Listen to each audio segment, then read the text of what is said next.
Vamos a hablar un poco acerca de la historia que acabamos de leer en el primer libro de los Reyes, ¿verdad? Como ya muchos saben y conocen, se habla de la historia de uno de los grandes profetas del Antiguo Testamento, de los cuales fue Elías, el profeta Elías, ¿verdad? Que hizo muchas señales según la Escritura, y que la Biblia describe que fue arrebatado, ¿verdad?, en un torbellino a los cielos, donde el Señor le llevó. Pero lo que acabamos de leer acerca de Elías nos habla de la historia cuando Elías huye, ¿verdad? Huye a través del llamado que Dios le ha dado por circunstancias que se presentaron en su vida. Y el contexto de la historia nos dice que el profeta Elías empezó su ministerio sirviéndole al Señor con gran poder, ¿verdad?, de gran manera, al grado que Elías era de renombre, era muy famoso, un profeta que se consideraba, ¿verdad?, poderoso, porque Dios estaba con él. Y Elías empieza llevando un mensaje de profecía al reinado del rey Acab, donde decide, ¿verdad?, el Señor utilizarlo para cerrar los cielos y que no lloviese más sobre la tierra. ¿Cuál era la razón? Que el pueblo estaba adorando a Baal, un dios que se había, ¿verdad?, metido entre el pueblo de Israel gracias a la creencia de Jezabel, que era la esposa del rey Acab. Y entonces Dios decide que cese la lluvia. Y al no haber lluvia, el pueblo de Dios empezó a tener escasez, hambre, dificultades. Pero Dios, ¿verdad?, le provee a Elías que los cuervos lo alimenten a la orilla de un río. Después lo lleva a la casa de una viuda, donde también Dios multiplica la harina, el aceite, resucita al hijo de la viuda, llega y se presenta con Acab. La historia dice que enfrenta a 450 profetas de Baal, donde Elías muestra que el Dios que él servía era el verdadero Dios, porque respondía por el fuego, y le dan muerte a todos esos profetas. Pero inmediatamente después de todos estos sucesos, de la grandeza, del poder con que Dios se manifestó en Elías, Elías recibe una amenaza de Jezabel. Y le dice: Jezabel, así me hagan los dioses y aún me añadan, si mañana a esta misma hora no tengo yo la cabeza del profeta Elías. ¿Por qué? Porque le había dado muerte a todos los profetas de Baal, el dios que esa mujer adoraba y que estaba enseñando a adorar al pueblo de Dios.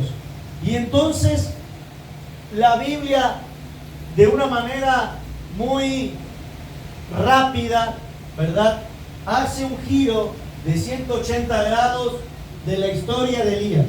Si ustedes leen los capítulos anteriores del 19, nadie creería que Elías huiría por la amenaza de alguien. Pero así como Elías, en la actualidad, nosotros, hermanos, vivimos amenazados por enfermedades, por el mismo hombre, por los ataques del enemigo, que a veces hacen que nuestra fe sufra un colapso y caiga. Y nosotros podríamos decir: ¿cómo es posible que Elías, el hombre que oró y el cielo se cerró, volvió a orar y el cielo derramó lluvia, el que oró y descendió fuego y consumió un holocausto, el que hizo que la viuda se le multiplicase la harina y el aceite, el que resucitó al hijo de la viuda, cómo puede ser posible que ahora le tenga miedo a la amenaza de una mujer? Todos decimos: pero todo lo que vio, todo lo que hizo.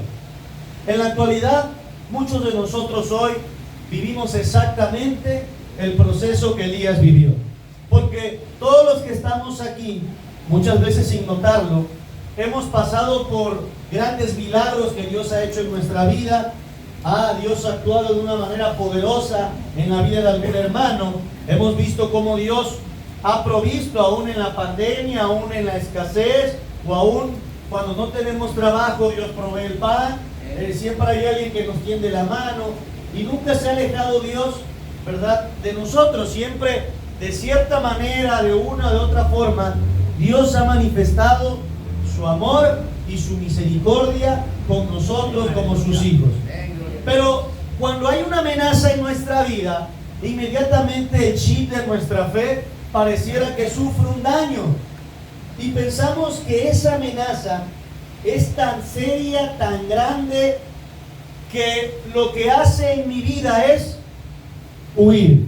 La Biblia dice, y el subtítulo del capítulo 19 dice: Elías huye a Oreb. Elías toma la decisión de irse de ese lugar porque la escritura narra que él tuvo miedo de que le quitaran su vida. ¿Alguien conoce la historia de Elías cuando se burlaba de 450 hombres porque su Dios no les contestaba? Imagínense 450 hombres que pudieron, hermanos, agarrar a Elías, amarrarlo, destrozarlo, y él todavía le decía: clamen más fuerte, a lo mejor su Dios está durmiendo y no los escucha, o a lo mejor salió y no está ahí. Y la gente, dice la Biblia, que frenéticamente gritaban y se tajaban y clamaban a Baal, y Elías los veía porque sabía que la respuesta solamente la tendría en Jehová su Dios o en el Señor. Y ahora, el poder de una amenaza de una mujer que la Biblia marca que era inducida por espíritus, ¿verdad?, para la destrucción de su ministerio, hizo que Elías entrara en un temor que lo hizo no huir de la circunstancia, sino que sin darse cuenta él lo estaba haciendo huir de la presencia de Dios. Porque dice la Biblia que entonces él agarra su camino, llega hasta un árbol, un enebro, y se acuesta y le dice: Señor, quítame la vida. Hay momentos en la vida del cristiano en el cual, hermanos, lo que estamos viviendo a veces es tan grande que nos orilla a nosotros a tener un razonamiento humano de decir: ya no hay salida, ya está todo hecho, ya no se puede. Señor, ¿sabes qué? Mejor acaba con mi ministerio, quítame de ese lugar. Y entonces optamos nosotros por darle sugerencias a Dios de lo que Dios tendría que hacer con mi vida. Y el Señor, dice la historia, que ve a Elías, el profeta, y le dice: Elías, ¿qué haces aquí? Señor, he tenido un vivo celo por ti, porque el pueblo estaba, ¿verdad?, en su fe, adorando a Baal, y abandonaron tu pacto, e hicieron esto, y solo yo estoy, Señor. Solo yo quedo. Ahora, por favor, quítame la vida. Y dice la palabra que el Señor le manda a un ángel que le toca y le dice: hey, levántate y come. Aleluya. Las razones de Elías para no servirle a Dios delante de Dios no eran válidas. No dijo el Señor: sí, Elías, yo te voy a esconder, ven, refúgiate aquí. El Señor dijo: levántate. ¿Por qué estás ahí tirado? Cualquier otra persona, o si Elías viviera en este tiempo, cualquiera de nosotros hoy en día lo hubiéramos juzgado y hubiéramos dicho: ese es el que oraba. Porque eso es lo que pasa en la actualidad en la iglesia. Nadie cree, ¿verdad?, que hombres que son llamados para servirle a Dios con gran poder, con un ministerio fuerte, puedan llegar a vivir un proceso o una etapa, hermanos, donde puedan ser amenazados. Los éxitos de la vida del cristiano no excluyen las derrotas que podemos nosotros presentar, pero también la historia de Elías nos dice que los fracasos que tenemos muchas veces en el camino de Dios, hermanos, no nos detienen para seguir adelante, sino que Dios lo ve derrotado con sentimientos de muerte, y el Señor le dice: Elías, levántate, levántate y sigue adelante, come, fortalécete. ¿Por qué? Porque yo sé lo que tengo para ti. La Biblia dice en Isaías que el Señor tiene pensamientos de paz para nosotros. Tiene el Señor un propósito para la vida de todos los que estamos aquí, diferente a lo que nosotros a veces logramos discernir o entender solamente. Entonces el Señor exhorta a este varón Elías y dice que va un ángel, y lo que hace el ángel es lo toca y lo exhorta y le dice: come y levántate. La Biblia dice que el ángel fue y lo levantó y lo llevó a este lugar. No, él lo exhortó y lo tocó, y él sintió el toque del ángel. La Biblia dice que comió, escuchó a Dios, pero volvió a dormir. Y por segunda vez el Señor viene y lo vuelve a tocar. El ángel le dice: levántate y vete al monte. Entonces la Biblia dice que Elías fue fortalecido, se levantó y fue hasta el monte. Muchos de nosotros escuchamos que una y otra vez Dios nos habla, y en medio de un culto viene Dios y nos toca, pero la Biblia no dice que solamente bastó la palabra o la exhortación del ángel o el toque que el ángel le hizo, sino la decisión de obedecer el proceso en el cual Dios quiere restaurarte. Y es que mucho Dios viene y te toca y te dice: levántate, y tú dices: sí, Señor, sí me voy a levantar, ya sé que esto, pero no ejecutamos, ¿verdad?, el mandato que Dios nos está dando a cada uno de nosotros. Escuchamos con frecuencia la palabra de Dios, el mensaje a través de un vaso, el sueño que alguien tuvo, y en ese momento sentimos bonito, como quiero pensar que Elías sintió bien comer, pero si no llevamos a cabo la exhortación o el mandato que Dios nos da, o sea, no ejecutamos lo que Dios nos está diciendo, Elías seguiría tirado o ahí hubiera quedado muerto debajo del enebro. Una cosa es escuchar la palabra de Dios y otra cosa es poner por obra la palabra de Dios. Y es que a menudo la mayor parte de las iglesias en esta misma hora escuchan la palabra de Dios, pero la Biblia dice que muy pocos son los hacedores de la palabra de Dios. Y Santiago dice que deberíamos de ser hacedores y no oidores olvidadizos. ¿Por qué? Porque la fe viene por el oír, y el oír por la palabra de Dios. Elías estaba presentando un proceso que muchos de ustedes sí hemos vivido y que quizá algunos están viviendo en su vida. Un proceso en el cual sí han visto el poder de Dios. Dios les ha guardado, ha sanado a su mamá, a sus hijos, a su esposo, pero cuando la amenaza es tan latente y tan fuerte, llega el momento en que nosotros, hermanos, nos quedamos inmovilizados. Y es ahí donde Dios quiere actuar en nuestra vida. La Biblia dice que después de exhortarlo, le tocó y le dijo: ve al monte. Y la Biblia dice que Elías sí fue al monte. ¿Pero a qué fue el monte? A esconderse ahora en una cueva. ¿Y qué es una cueva? Una cueva en la antigüedad era un lugar donde la gente se escondía para evitar la muerte. David habitó en una cueva, la cueva de Adulán, donde estaba la gente desterrada, enferma, y de ahí hizo un ejército él. La Biblia dice que muchas personas agarraban la cueva como un escondite. ¿Para qué? Para no morir. El miedo de Elías era morir, porque Elías pensaba que solamente él quedaba, que solamente él tenía la responsabilidad, ¿verdad?, ahora de exhortar al pueblo de Dios, de salvar al pueblo de Dios. Pero la Biblia es clara cuando dice: no es con ejército, no es con espadas, sino con su Santo Espíritu. ¿Por qué? Porque cuando nosotros pensamos que es por nuestra fuerza que vamos a lograr hacer algo para el camino de Dios, nos va a pasar lo que estaba viviendo Elías. Elías dice: solamente yo quedo, no hay nadie, Jezabel me quiere matar. Pero muchas veces olvidamos que aunque quizá no estoy aquí, la persona que tú anhelas desde hace años que esté, tu hijo, tu esposa, tus padres, la Biblia nos enseña que el que siempre ha estado con nosotros es Dios.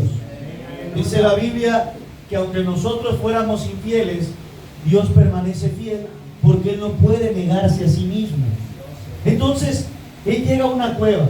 Una cueva es un lugar frío, un lugar donde hay ausencia de luz, donde hay más tiniebla que luz. Por eso se llama cueva.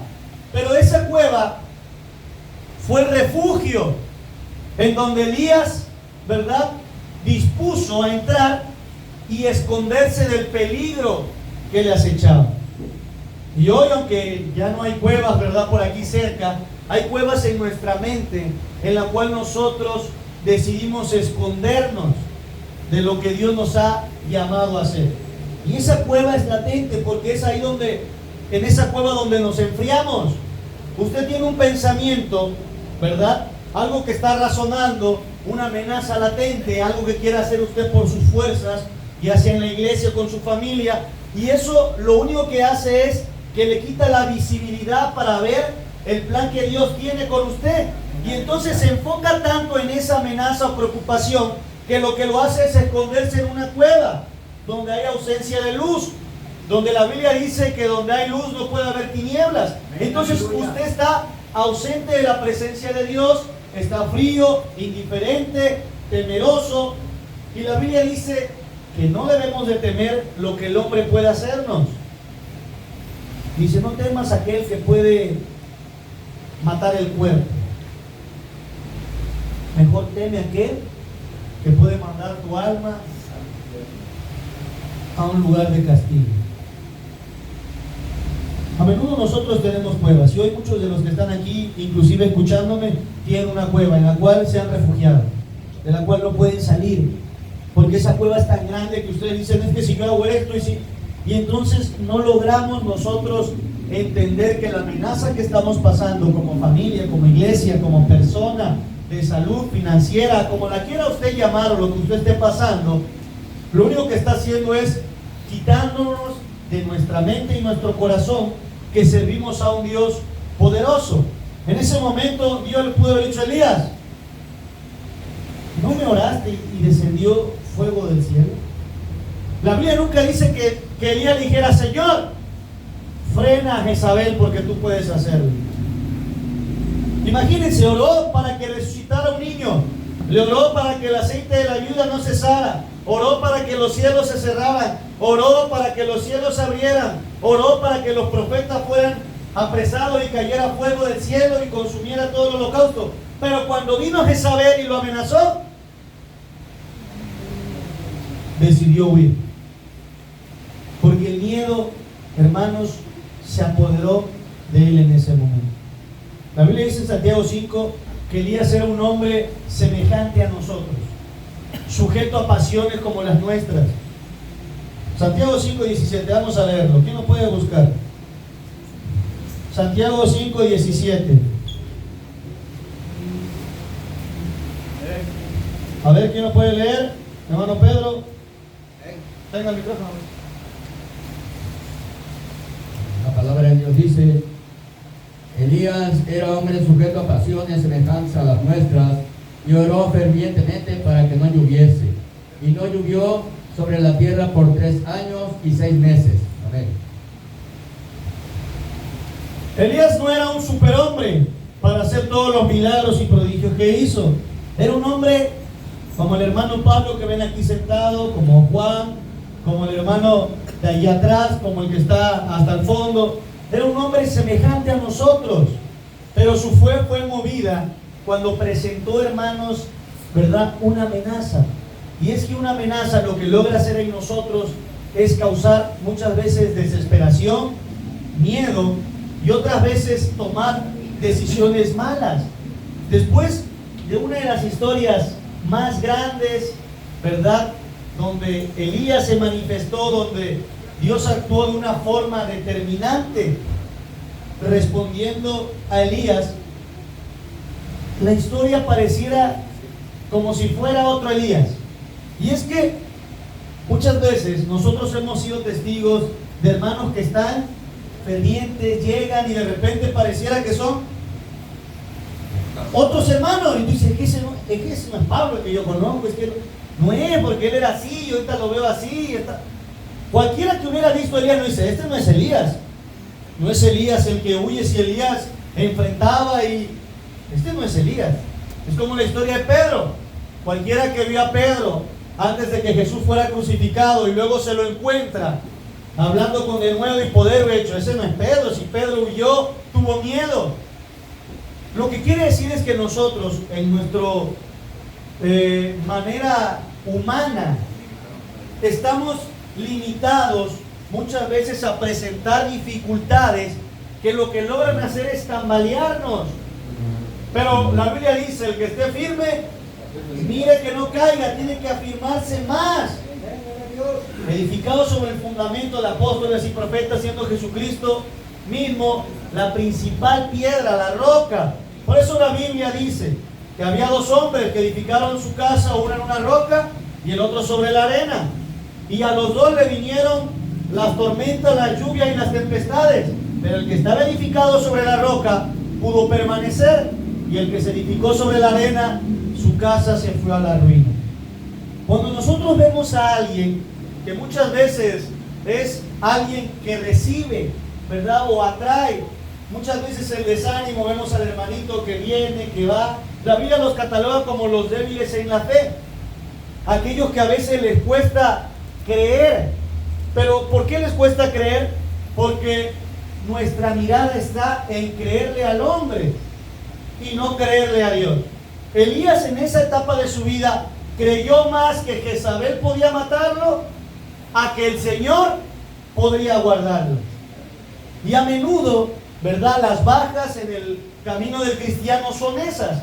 Creen más que a lo mejor el mal testimonio mío puede hacer que yo ya no crea en Dios, que no le sirva, que Dios no se manifieste en este lugar, a creer lo que Dios le ha prometido, porque Dios no dijo, yo le prometo a la iglesia el remanente ubicada en Misote, Manzana 26. Dios dio una promesa para la humanidad, hermanos, para el hombre. Dice, para el que cree, todo le es posible, porque todo lo puedo en Cristo que me fortalece. Dios no hizo una excepción de decir, solamente este personaje, solamente aquel. No, Dios lo dio en particular para que cada uno de nosotros estuviéramos firmes en esa palabra de promesa. Pero a menudo eso nos pasa. Creemos más en lo que el hombre puede llegar a dañar que en lo que Dios pueda llegar a guardar. La Escritura dice así, el ángel del Señor acampa alrededor de los que le temen. Aunque un ejército acampe contra mí, no temeré. Leemos el Salmo 91, hemos escuchado el Salmo 23, y ahí estamos nosotros y repetimos, aunque ande en valle de sombra de muerte, no temeré mal alguno, porque tú estarás conmigo, tu vara y tu callado me infundirán aliento. Aleluya. Aunque vengan 1000 y 10,000, a mí no llegarán, Señor. La Biblia dice que era una sola mujer, pero el poder que podía influenciar a esa mujer en un hijo del Señor, la Biblia a esa mujer la nombra hasta en el Apocalipsis. Dice que Jezabel seguía seduciendo a muchas iglesias. ¿Y por qué decimos Jezabel? Porque ese espíritu que logra atemorizar al creyente, lo que hace es hacernos esconder. Un lugar en donde no se manifiesta Dios, un lugar en donde hay frialdad, un lugar falso para nuestra vida, porque es un lugar donde tú te sientes seguro, pero es un lugar donde no estás teniendo una relación con Dios, un lugar en donde estás atormentado, estás, hermanos, con el pensamiento de decir qué va a pasar, y si no puedo, y si me muero, y si pasa esto, y si Dios no le sirvo. Y ese pensamiento a menudo invade a la mayor parte de los cristianos. Y si me equivoco, y si Dios no quería esto, y si no era así, y si lo otro. ¿Por qué?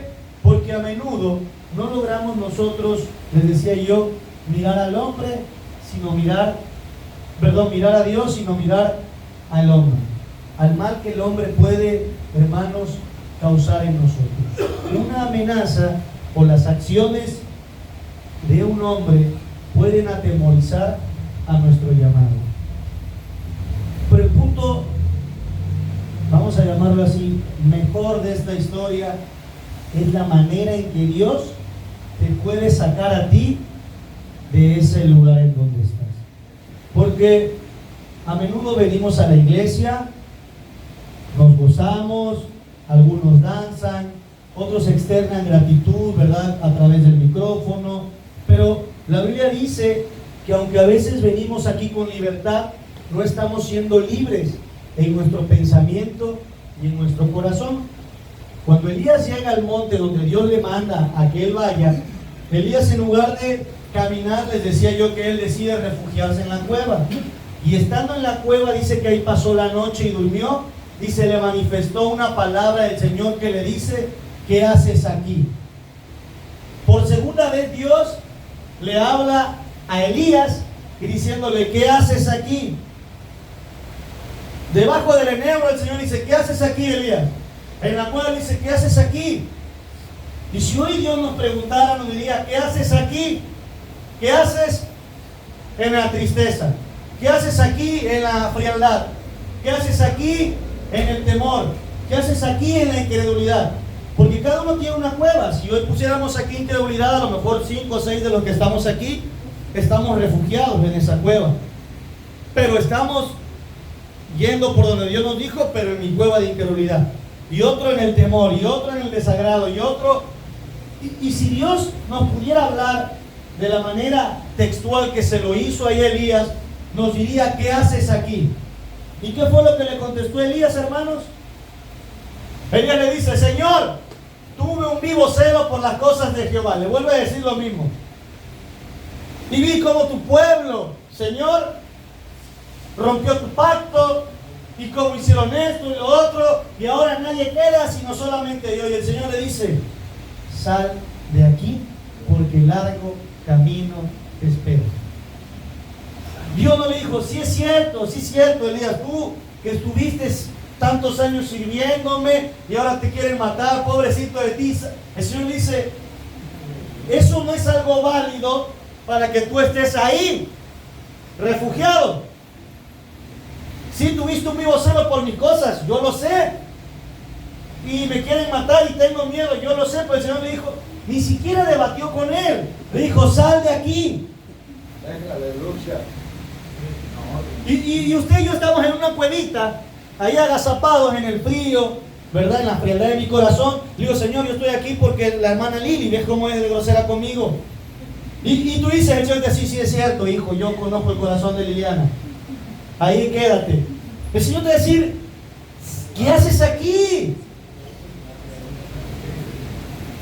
Yo no te he mandado. Yo le dije a Elías: sube al monte.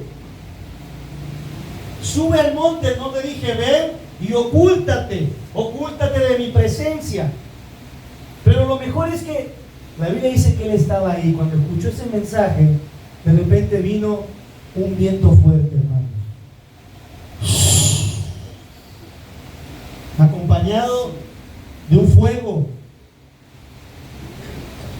de un terremoto. Pero la Biblia dice: pero Dios no estaba. ¿Cómo puede ser que el Dios que había contestado por medio del fuego, el Dios que dice la Biblia en Éxodo 19, que cuando Dios descendía, hermanos, el monte Sinaí se estremecía de un gran terremoto que hasta humeaba y la gente no quería ni pararse ahí? Que Job dice que cuando veía al Señor veía como un torbellino, venía. Y dice la Biblia que en esas 3 manifestaciones que se presentaron cuando él estaba en la cueva, Dios no estaba ahí. A menudo las iglesias pensamos, ¿verdad?, que cuando hay manifestaciones en nuestra carne, como el danzar, el hablar en lenguas, el que te oren y caiga 5 o 6 veces, va a ser que la presencia de Dios fluye en ti y eres renovado. Y es lo que pasa. Las iglesias estamos viviendo, ¿verdad?, en señales, vamos a llamarle así, de dramatismo, que viene una persona y cuando se cae la persona dice: me levanto, me siento